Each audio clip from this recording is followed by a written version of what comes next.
François Hollande pourrait se déclarer prochainement candidat à la présidentielle lui aussi. Les statuts du PS prévoient une primaire, mais les proches du chef de l'État montent au créneau pour mettre en garde contre une primaire qui critiquerait le bilan du quinquennat. Alors aura-t-elle lieu? On en débat tout de suite dans Ça fait l'actu.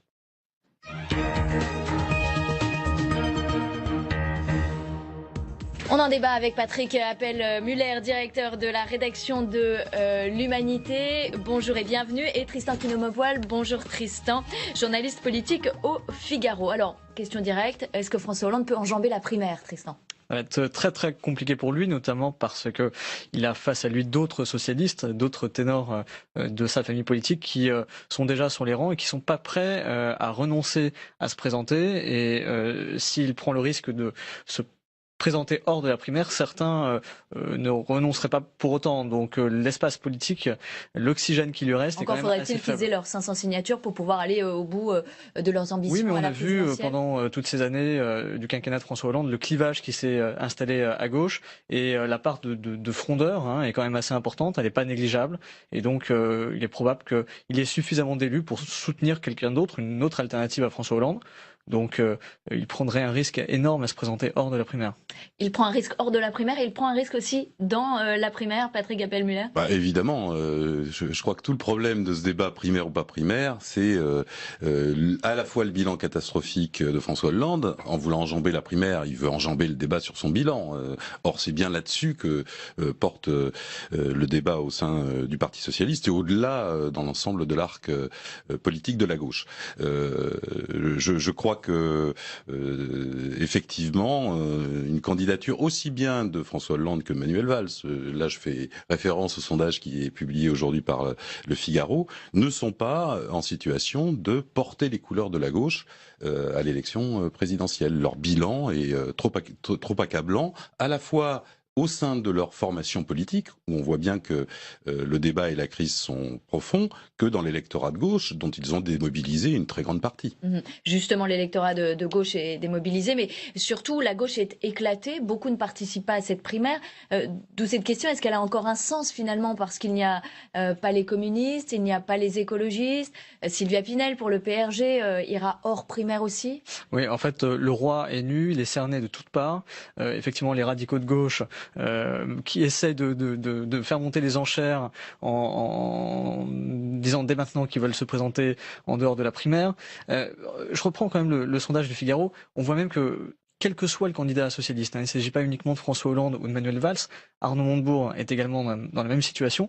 Quel que soit le candidat de gauche, quelle que soit la configuration du premier tour, le candidat de la gauche est laminé dès le premier tour, il est sous la barre des 10%, donc c'est quand même un désaveu. Le candidat socialiste, Jean-Luc Mélenchon est très au-dessus de 10%. Alors c'est une autre gauche, une autre alternative effectivement, mais en tout cas c'est compliqué. Pour organiser la primaire, il va même se poser la question de l'organisation logistique de cette primaire. Combien reste-t-il de militants PS ? Il y a un énorme doute là-dessus, et dans certains départements, quelques ténors socialistes doutent même qu'il y ait des militants pour l'organiser. Pour retenir les bureaux de vote. D'ailleurs, on ne connaît même pas les règles du jeu de cette primaire. Rien n'a été organisé. Le temps presse et on a l'impression qu'elle doit avoir lieu en janvier, 22 et 29 janvier. Un combat de coq tout en haut pour se battre pour des miettes, parce que quand on regarde les sondages, il ne reste pas grand-chose. Mais est-ce que les sondages, pardon pour le Figaro, mais est-ce que ça veut vraiment dire quelque chose aujourd'hui? On teste François Hollande alors qu'il n'est pas encore déclaré dans la primaire ou hors primaire. Est-ce que cette primaire, justement, elle ne peut pas relégitimer le président? D'abord, il faudrait qu'il en sorte vainqueur. S'il en sort vainqueur. Ça me semble très difficile.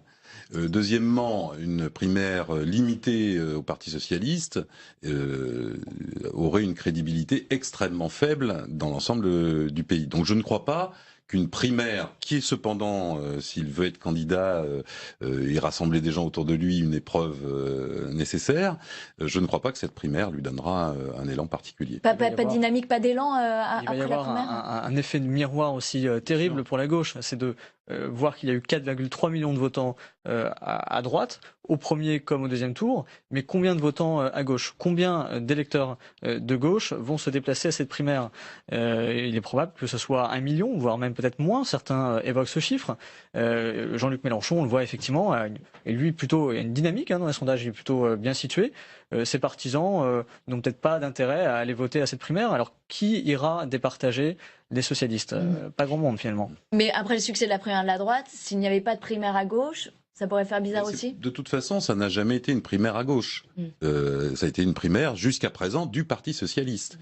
Et le mode des primaires n'est pas forcément le mode des désignations le plus efficace. Ça veut dire que les craintes du PS, elles sont assez légitimes en fait. Oui, sur le Parti socialiste et des craintes. Un référendum anti-Hollande finalement. Mais oui, évidemment, anti-Hollande et anti-Valls, qui portent la même responsabilité. Donc, je pense que la situation est extrêmement éclatée à gauche, qu'il est nécessaire, si elle veut figurer, espérer figurer au second tour, qu'elle trouve un processus qui rassemble des forces qui forcément seront critiques à l'égard du bilan de François Hollande et de Manuel Valls. Mais comment rassembler ces forces, puisqu'aujourd'hui, par exemple, Jean-Luc Mélenchon ne veut pas se confronter le paysage qui va se dessiner à l'issue de la primaire socialiste, candidature, pas candidature de François Hollande, etc., va laisser une situation qui peut permettre aussi de nouvelles agrégations.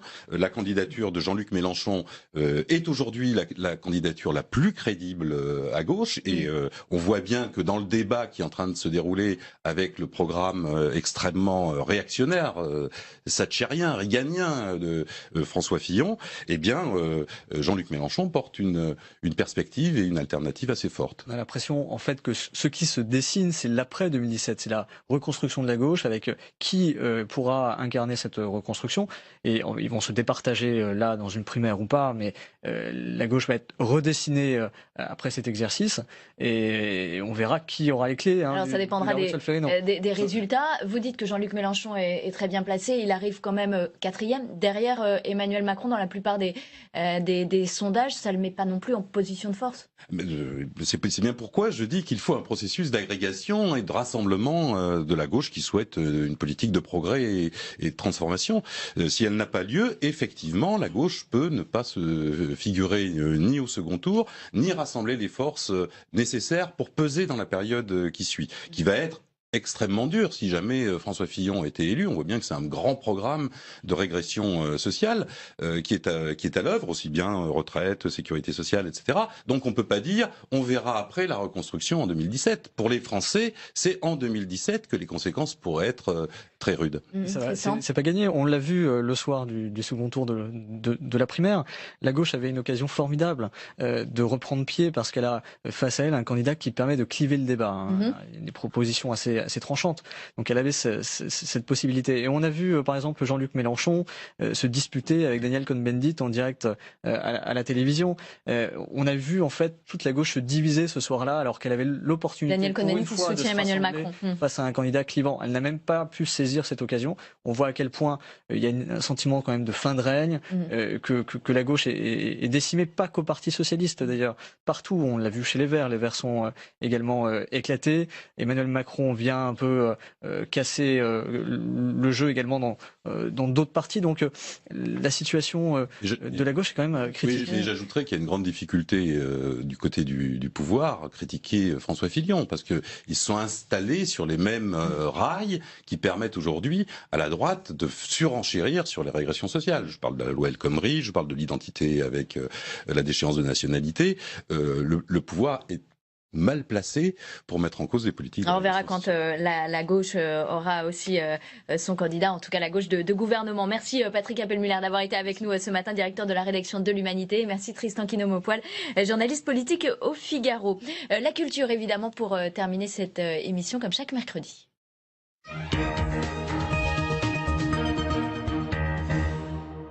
Et c'est Christophe Combarieu qui nous a rejoint sur ce plateau. Bonjour Christophe. Bonjour Brigitte. Alors, bonjour. On parle cinéma aujourd'hui avec un peu d'humour d'abord pour commencer. Oui. C'est le spectacle de Gérard Darmon. Exactement, il est doublement de retour, l'imitateur numéro 1, connu notamment pour ses canulars qui sont devenus pratiquement d'utilité publique, et de retour justement avec un nouveau spectacle qui s'appellera Darmon président avec un S. Au programme, plein de nouveaux personnages comme Macron en Boris Vian déserteur, mais également tous ces grands classiques évidemment, Hollande, Sarkozy, pour organiser une big primaire, comme il dit. Vous l'avez compris, n'épargne personne et il appuie là où ça fait rire et pas forcément là où ça fait mal. Voilà, un spectacle que vous pourrez voir à partir du 12 janvier, mais auparavant, c'est pour ça que j'ai dit que c'est un double retour, puisque il vient de créer le bateau-théâtre Le Nez Rouge. Voilà, c'est une salle d'une centaine de places, qui est un bateau qui est amarré quai de Loire, près de la Villette, et il commence demain soir un festival d'humour avec une centaine d'humoristes. Lui-même fera partie, évidemment, il va faire quelques avant-primaires, comme il dit lui-même, quelques avant-primaires de son spectacle, une centaine d'artistes à partir de demain jusqu'au 31 décembre. Pour tout renseignement, www.lenezrouge.com, l'humour politique sera très très bien représenté au Nez Rouge pendant tout ce mois de décembre. Est-ce que vous voulez voir un extrait de son prochain spectacle? Ah oui, volontiers. Le voici.